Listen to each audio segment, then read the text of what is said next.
Over the past 3.5 decades, there have been many changes here at KVIA, both in the way we do the news and the technology that delivers the news to you. Tonight, reporter Darren Hunt sits down with our own Gary Warner for his take on an industry in flux. This is Channel 7 Pro News.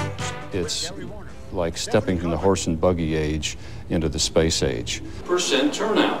That's how Gary Warner describes the difference in television technology since his arrival here in the 1970s. Back then, we didn't even have news units.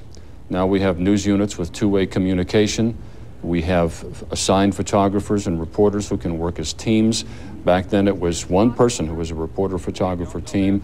They shot things for themselves. Shot and brought back for air. Now, a live presence is a given. If you look outside the station now, there's this small farm of antennas right here at Channel 7 so that we can do all kinds of microwave links and satellite links and get live coverage from just about anywhere in the world. But believe it or not, there was a time when Gary, who still has a typewriter in his office, struggled to keep up with the technology, like when he left El Paso for CNN in 1983. That was my first exposure to a computerized newsroom. It was a difficult transition.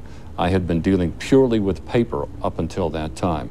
That was a traumatic transition at times. And with more technology came more news. The old days of you were doing just a 6 and a 10, and you had some time to think about it and get ready to do it before it went on the air.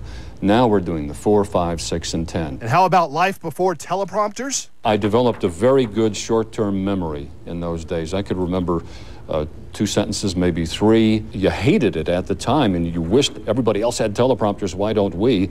And but it was good training. Training that put Gary in a league of his own when it comes to television news in El Paso. Darren Hunt, ABC 7. Another advancement, the internet. And if you'd like to give your best wishes to Gary before his departure, go to KVIA.com and click on Gary Warner signing off. Things change fast.